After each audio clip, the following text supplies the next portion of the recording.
नमस्कार साथियों, मैं आपका दोस्त विभोर मोतलास हाजिर हूँ इतिहास की एक और नई क्लास लेकर अपने YouTube channel vital knowledge academy पर। दोस्तों, इतिहास की इस क्लास में हम देखेंगे आधुनिक इतिहास का आगे का हिस्सा। पिछले हिस्से में हमने देखा था कि 18वीं सदी में मुगलों को जैसा शासन था उसका विघटन कैसे हुआ और उसके विघटन के कारण कुछ नई शक्तियों का उदय हुआ। इस क्रम में हमने पिछली क्लास में अवध को देखा, हैदराबाद को देखा। अब आज हम देखेंगे एक नए राज्य का जिसका नाम है मैसूर।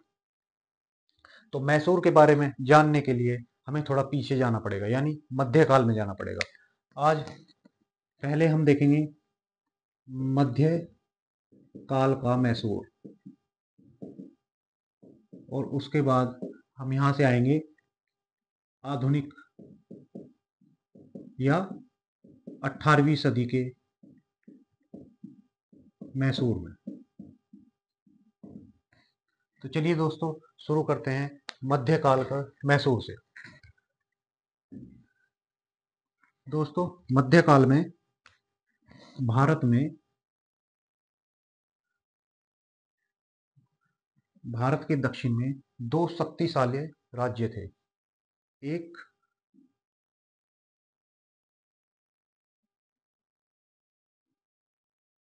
जिसका नाम था बहमनी राज्य, और एक दूसरा शक्तिशाली राज्य जिसका नाम था विजयनगर।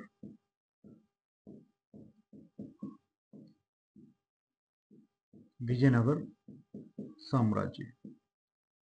दोस्तों, दक्षिण भारत के मध्यकाल के ये बहुत ही महत्वपूर्ण राज्य थे और उस समय के सबसे शक्तिशाली राज्यों में इनकी गिनती होती थी।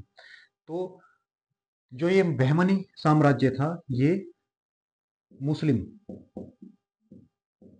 राज्य था, यानी यहाँ के शासक मुस्लिम थे, जबकि विजयनगर एक हिंदू शासक द्वारा शासित राज्य था, और मुस्लिम में भी सिया मुस्लिम।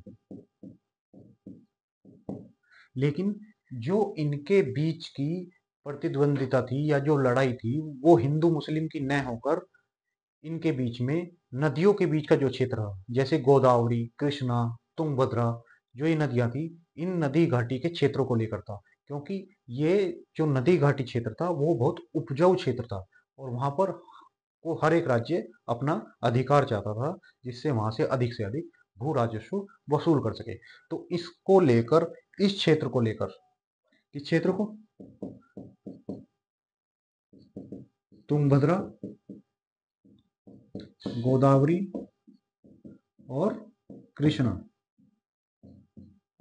नदी क्षेत्र को लेकर इनके बीच में क्या होता था, संघर्ष होता था।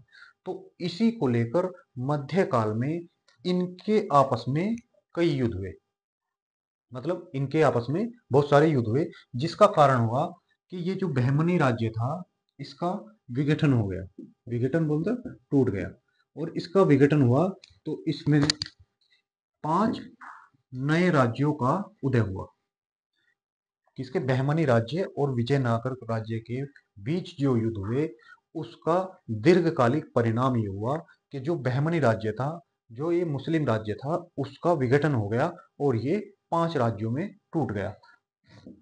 तो जो 5 राज्य बने वो थे अहमदनगर, बीदर, बरार, बीजापुर, और पांचवा था इनका गोलकुंडा। जैसे जैसे बहमनी राज्य कमजोर हुआ तो इसका विघटन हुआ, जो हम अक्सर हर साम्राज्य के अंतिम काल में देखते हैं। जैसे ही वहां की सत्ता कमजोर होती है तो वहां वो उस राज्य धीरे धीरे छोटे छोटे राज्यों में विभक्त होने लगता है। तो ऐसे ही 5 राज्य बहमनी साम्राज्य के विघटन के बाद उत्पन्न हुए। लेकिन जो विजयनगर और बहमनी राज्य के बीच शत्रुता थी वो अभी भी बनी हुई थी, और तब भी विजयनगर के साथ बहमनी राज्य की लड़ाई होती थी तो ये 5 स्टेट एक साथ मिल जाते थे।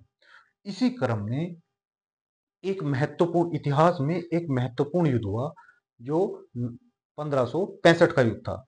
कौन सा युद्ध हुआ, 1565 का। किसके बीच? बहमनी वर्सेज विजयनगर।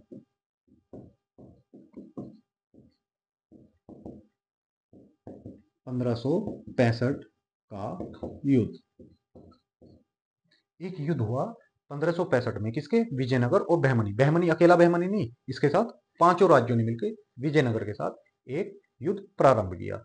इस युद्ध को हम इतिहास में तालीकोटा का युद्ध,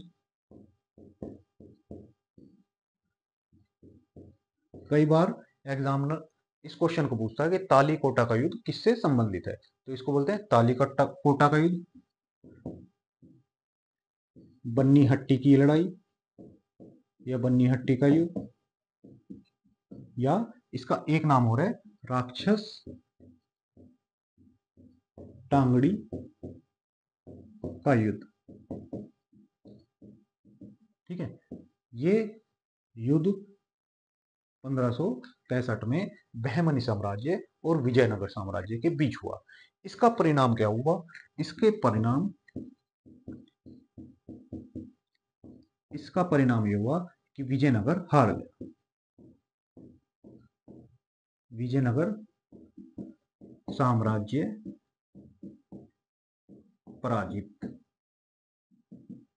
हो गया और विजयनगर साम्राज्य का विघटन हो गया, यानी यहाँ के जो मजबूत शासक थे एक समय पर वो खत्म हो गए। इसके बाद इस विघटन की नींव पर वाडियार वंश, इसका परिणाम क्या हुआ विघटन के बाद कि वाडियार वंश ने, ये विजयनगर साम्राज्य के बाद वडियार वंश ने यहाँ पर विजयनगर साम्राज्य के स्थान पर मैसूर की स्थापना की।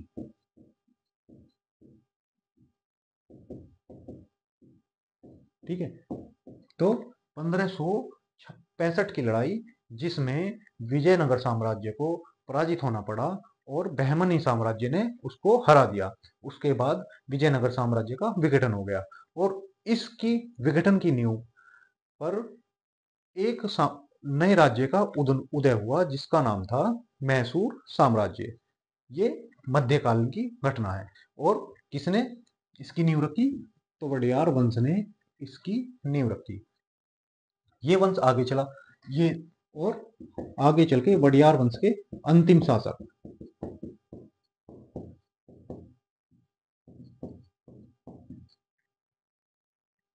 जो वाडियार वंश के अंतिम शासक थे चिक्का कृष्ण राय।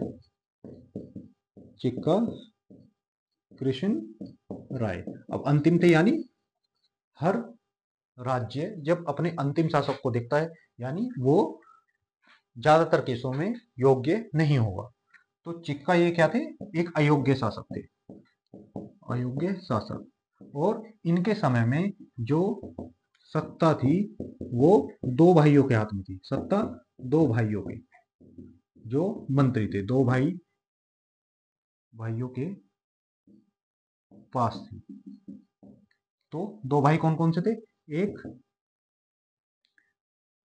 नंजराज और एक देवराज। तो वाडियार वंश के द्वारा मध्यकाल में मैसूर की स्थापना हुई। इस स्थापना में वंश आगे चला और इसके अंतिम शासक हुए चिक्का कृष्ण राय। ये चिक्का कृष्ण राय एक अयोग्य व्यक्ति थे और इनके समय में जो सत्ता दो भाई जो दोनों मंत्री थे उनके हाथ में थी। उसमें से एक का नाम है नंजराज और एक का नाम है देवराज। इसमें जो नंजराज हैं इनके एक अधिकारी थे, नंजराज के अधिकारी, जिसका नाम था हैदर अली, जो सेना में एक सामान्य सैनिक के रूप में भर्ती हुआ था।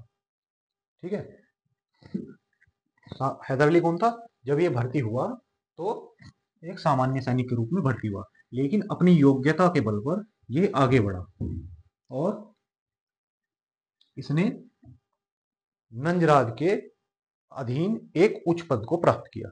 इसके बाद हैदर अली ने 1755 में एक डिंडीगुल में एक आधुनिक शस्त्रागार की स्थापना की।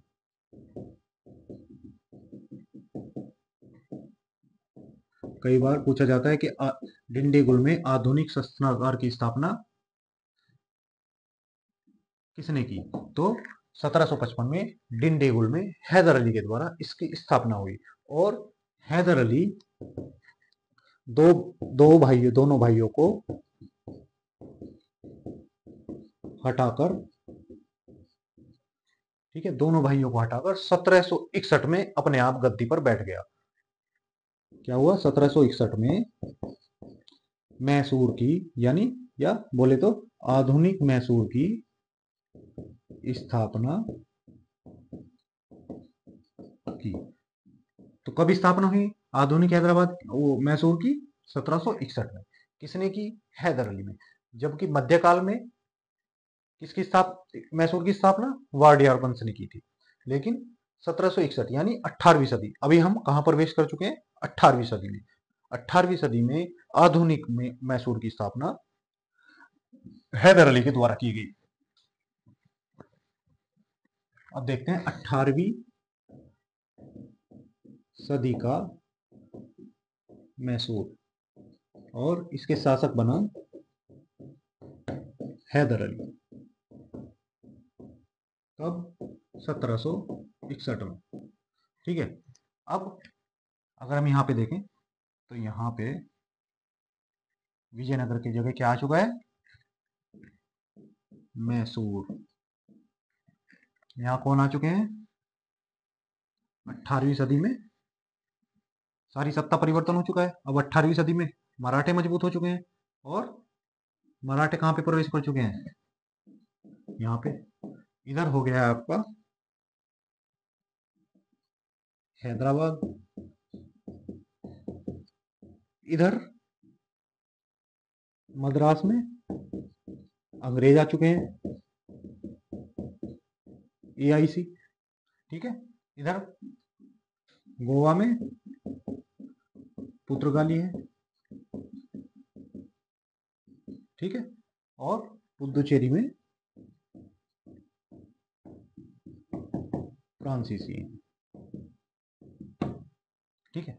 तो ये उस समय का भारत है जहां पर मैसूर, जो एक हैदर अली के नेतृत्व में मजबूत राज्य था, उससे ऊपर मराठे जो अपनी शक्ति को लगातार बढ़ा रहे थे, और निजाम मुल्क का हैदराबाद जो अपने आप में एक अच्छा योग्य शासक था।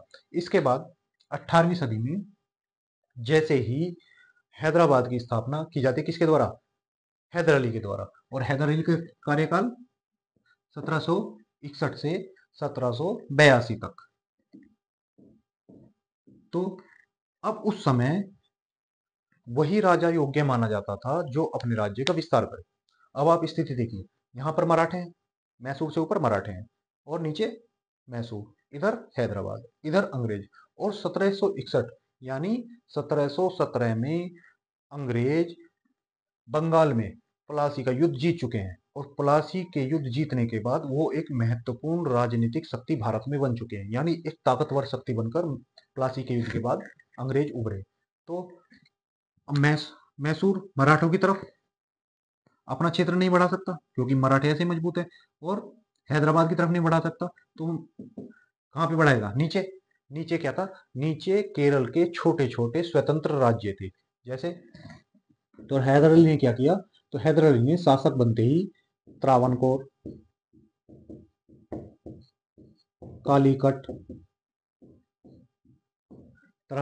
कालीकट, मालाबार,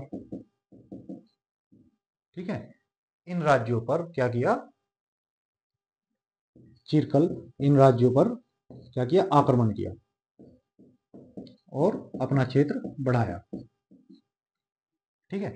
इस समय क्या हुआ कि हैदराबाद ने, वो मैसूर ने अपना क्षेत्र बढ़ाने के लिए अपने से नीचे दक्षिण की ओर छोटे छोटे राज्यों को आक्रमण किया और अब उन्हें अपने क्षेत्र में मिला लिया। अब ये घटना कौन देख रहा है? मद्रास में बैठे ईआईसी यानी ईस्ट इंडिया कंपनी देख रही है। क्या कि मैसूर की लड़ाई मराठों के साथ भी है, मैसूर की लड़ाई हैदराबाद के साथ भी है, और मैसूर की लड़ाई अब दक्षिण में छोटे छोटे राज्यों के साथ भी हो चुकी है। तो इसका फायदा कौन उठाएंगे? अंग्रेज उठाएंगे। और अंग्रेज क्या करेंगे? अंग्रेज मैसूर के साथ युद्ध करेंगे। और इस काल में अंग्रेजों के मैसूर के साथ 4 महत्वपूर्ण युद्ध हुए, जिसमें से पहला जो युद्ध हुआ वो 1767 में, इनको हम बोलते हैं आंग्ल मैसूर युद्ध। तो आज हम देखते हैं पहला आंग्ल मैसूर युद्ध। ये कब हुआ? 1767। कब हुआ है? 1767। घटना देखिए, मैसूर की स्थापना कब हुई है? 1761 में। और उसके 6 साल बाद ही अंग्रेजों ने इस पर, मैसूर पर आक्रमण कर दिया, क्योंकि अंग्रेज जानते थे कि मराठे काफी दिन से सत्ता में, निजाम काफी योग्य व्यक्ति है, तो मैसूर ही है जिसमें सत्ता परिवर्तन अभी अभी हुआ है। ठीक है, तो इसके लिए सबसे आसान जो लक्ष्य अंग्रेजों ने चुना वो मैसूर को चुना, और 1767 में पहला आक्रमण हैदर अली की सेना पर कर दिया। तो ये युद्ध जो हुआ ये किसके बीच हुआ? अंग्रेज वर्सेस हैदर हैदर अली। लेकिन इस युद्ध में हैदर अली मजबूत स्थिति में था। ठीक है, इस युद्ध में ना तो अंग्रेजों की हार हुई, ना हैदर अली की हार हुई। यानी इस युद्ध का परिणाम क्या हुआ? निर्णायक, मतलब ये, इसका कोई परिणाम नहीं निकला। ठीक है, इसका कोई परिणाम नहीं निकला। और इस युद्ध के बाद हैदर अली मजबूत स्थिति में था। तो इस युद्ध को क्या हुआ परिणाम? मद्रास की संधि। इस युद्ध के बाद एक संधि हुई जिसे हम इतिहास में मद्रास की संधि की के नाम से जानते हैं। और ये संधि कब हुई? 1769 में। इस संधि में अंग्रेजों ने हैदर अली को आश्वासन दिया कि अंग्रेज मैसूर का हैदराबाद और मराठों के खिलाफ क्या करेंगे? सहयोग करेंगे। अगर मराठे और हैदराबाद का युद्ध मैसूर यानी हैदर अली के साथ होता है तो अंग्रेज हैदर अली का साथ देंगे, क्योंकि अंग्रेज समझ चुके थे कि हैदर अली अभी मजबूत है। इसलिए अंग्रेज मैसूर पर धीरे धीरे बार बार आक्रमण करके उसको पहले कमजोर करेंगे। इसके बाद दूसरा आंग्ल मैसूर हुई है। दूसरा आंग्ल मैसूर युद्ध, क्योंकि पहले युद्ध निर्णायक रहा तो अंग्रेजों ने दूसरी रणनीति के साथ दोबारा आक्रमण किया। और ये समय काल रहा 1780 से 1784 के बीच। ठीक है, यही युद्ध था जिसमें हैदर अली की मृत्यु हो गई। तो कहां पे हुआ है? किसके बीच हुआ? अंग्रेज वर्सेस हैदर और बाद में टीपू, क्योंकि दोनों ने इस युद्ध में भाग लिया। लेकिन इस युद्ध में 1782 में हैदर अली की मृत्यु हो गई।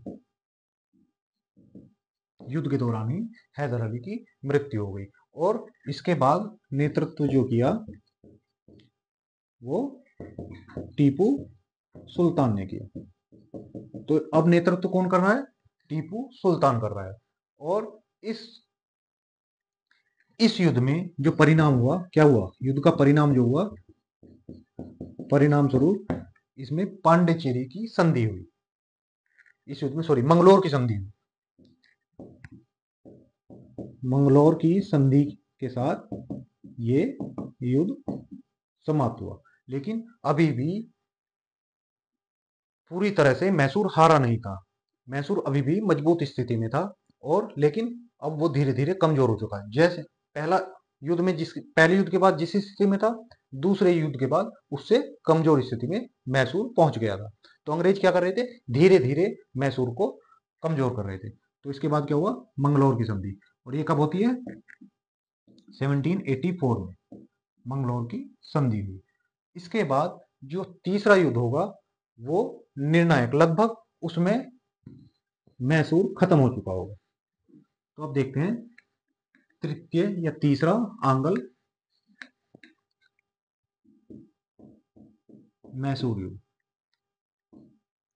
और ये युद्ध कब हुआ, ये युद्ध 90 से 92 के बीच में कब हुआ, 1790 से 1792 के बीच। किस किस के बीच हुआ, अंग्रेज वर्सेस टीपू। और परिणाम क्या हुआ इसका, परिणाम टीपू की हार।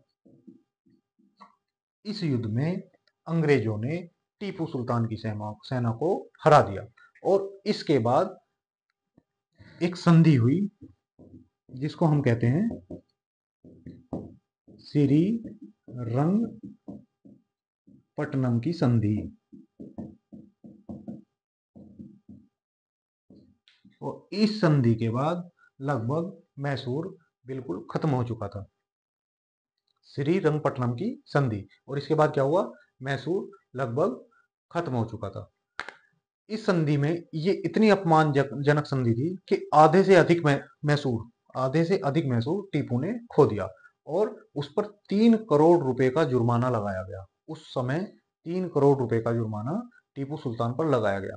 कहते हैं कि टीपू सुल्तान उतने पैसे का प्रबंध भी नहीं कर पाया, और उसने आधे पैसे दिए, और आधे पैसे के लिए उसने अपने बच्चों को अंग्रेजों के पास जमानत के तौर पर रखवा दिया। यानी अंग्रेजों के पास टीपू को अपने बच्चों को गिरवी रखवाना पड़ा कि जब तक मैं पैसों का इंतजाम करता हूं, आप जमानत के तौर पर मेरे बच्चों को अपने पास रखिए। तो ये था हमारा आंग्ल मैसूर तृतीय युद्ध। इसके बाद चौथा युद्ध और अंतिम युद्ध, ये 1796 से 1799 किसके बीच हुआ, अंग्रेज और टीपू के बीच। इसमें परिणाम टीपू की मृत्यु। इस युद्ध में क्या हुआ कि टीपू की मृत्यु और मैसूर पर ईआईसी का नियंत्रण। ईआईसी बोले तो ईस्ट इंडिया कंपनी। यानी चौथे आंग्ल मैसूर युद्ध के बाद मैसूर अंग्रेजों के नियंत्रण में चला गया। तो ये थी हमारे आंग्ल मैसूर युद्ध। अब हम थोड़ा सा टीपू सुल्तान के बारे में जान लेते हैं। टीपू सुल्तान 18वीं सदी के योग्य शासकों में गिना जाता है। तो कई बार एग्जामिनर टीपू सुल्तान से भी कई क्वेश्चन पूछता है। तो यहाँ पे लिखते हैं टीपू सुल्तान।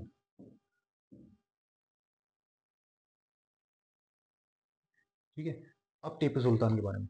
टीपू सुल्तान, सबसे पहला पॉइंट क्या होगा उसका, कि टीपू सुल्तान की गणना 18वीं शताब्दी के योग्य शासकों में की जाती है। तो इसको हम लिखेंगे पहला पॉइंट, 18वीं सदी का योग्य शासक क्या था, ये 18वीं सदी का योग्य शासक था। जैसे इसके समय में 18वीं सदी में कौन कौन थे, बाजीराव, बाजीराव भी एक योग्य शासक थे, बालाजी बाजीराव, या हैदराबाद के निजाम उल मुल्क, ये क्या थे, 18वीं सदी के योग्य शासक। सादत खां, सदाउल्ला खां, ये क्या थे, 18वीं सदी के योग्य शासक थे। तो उन शासकों में भी टीपू की गणना की जाती है, और इसे नए विचारों का प्रवर्तक माना जाता है। नए विचारों का प्रवर्तक, यानी इसने अपने शासनकाल के दौरान नई नई चीजें की। जैसे इसने नाप तोल की नई प्रणाली विकसित की। क्या, अगर हम देखें तो नाप तोल की नई आधुनिक प्रणाली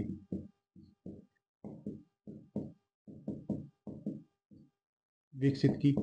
दूसरा, नया कैलेंडर जारी किया, यानी आधुनिक तौर पर इसने अपने शासनकाल को चलाया। जैसे सिक्के ढालने की नई तकनीक का विकास किया, सिक्के ढालने की नई तकनीक,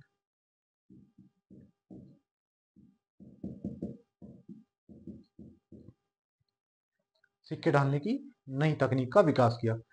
और टीपू की जो रुचि रही वो फ्रांसीसी क्रांति में भी बहुत अधिक रही। इसी के लिए उसने जैकोबियन क्लब को क्या किया, जैकोबियन क्लब का सदस्य बना, यानी फ्रांसीसी क्रांति में गहरी रुचि और टीपू जैकोबियन क्लब का सदस्य बना। जैकोबियन क्लब क्या था? जैकोबियन क्लब मतलब उन लोगों का एक संगठन जो फ्रांसीसी क्रांति के समर्थक थे, जो फ्रांसीसी क्रांति को सपोर्ट करते थे। उनका एक समूह बना हुआ था फ्रांस में, जिसको इतिहास में जैकोबियन क्लब के नाम से जानते थे। तो उस जैकोबियन और टीपू की गहरी रुचि किसमें थी? फ्रांसीसी क्रांति में थी। इसीलिए ही जैकोबियन क्लब का सदस्य कौन बना? टीपू बना। और कहते हैं कि टीपू के फ्रांसीसियों से बहुत गहरे संबंध थे, और यही संबंध एक कारण बने टीपू और अंग्रेजों के बीच युद्धों का। क्योंकि जैसा कि हम जानते हैं, भारत में अंग्रेजों के प्रतिद्वंदी जो सबसे बड़े थे वो फ्रांसीसी थे, और फ्रांसीसी और अंग्रेजों के बीच में आंग्ल फ्रेंच युद्ध हुए 1746 से 1763 के बीच में, जिनको हम कर्नाटक युद्ध के नाम से इतिहास में जानते हैं, और उन्हें हम आगे वाली क्लासों में पढ़ेंगे भी। तो सबसे बड़े दुश्मन अंग्रेजों के फ्रांसीसी, और टीपू किसका सपोर्ट कर रहा है? फ्रांसीसियों का। तो किसके खिलाफ हो गया? अंग्रेजों के खिलाफ हो गया। टीपू की और उपलब्धियों में देखें तो टीपू ने यूरोपियन कंपनियों की तर्ज पर एक कंपनी बनाई, यानी जैसे ईआईसी कंपनी ब्रिटेन की और फ्रांस की कंपनी भारत में व्यापार के लिए आई थी, ऐसे ही टीपू भी चाहता था कि उसके यहाँ की एक कंपनी बाहर जाके व्यापार करे और वहां से धन अर्जित करे। यानी उसकी जो सोच थी वो काफी आधुनिक थी। टीपू ने 18वीं सदी में 18वीं सदी का वो आधुनिक शासक था जिसने आधुनिक नौसेना की स्थापना करने का प्रयास किया। तो इसके प्रयास में 18वीं सदी में आधुनिक नौसेना स्थापना करने का प्रयास किया, और इसके लिए इसने किसकी मदद ली? फ्रांसीसियों की मदद ली। और उस समय पर जिसके पास नौसेना ज्यादा शक्तिशाली थी वही राज कर रहा था, क्योंकि अरब सागर में जिसका कब्जा था वही व्यापार पर अपना एक आधिपत्य जमा कर रख सकता था। तो इसके लिए आधुनिक नौसेना की आवश्यकता थी, और इसके लिए इसने फ्रांसीसियों की मदद ली। और इसने अपने प्रशासन में भी फ्रांसीसियों को उच्च पद पर रखा, जिससे भी अंग्रेज नाराज हुए। इसने अपने व्यापार को बढ़ाने के लिए टीपू ने व्यापार बढ़ाने के लिए विदेशों में दूत भेजे।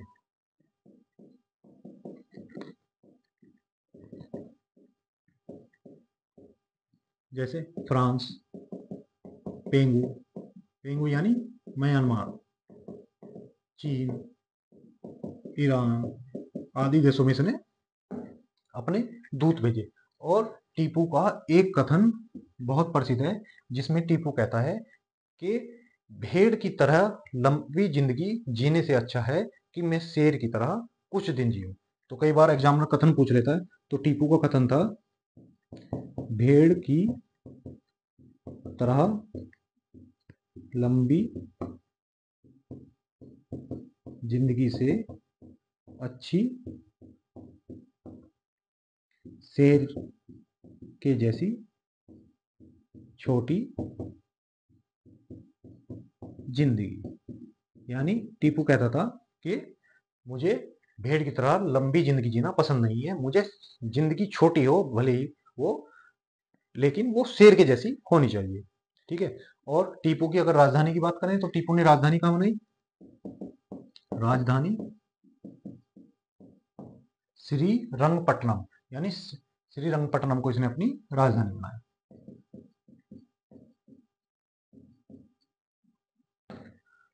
टीपू के बारे में एक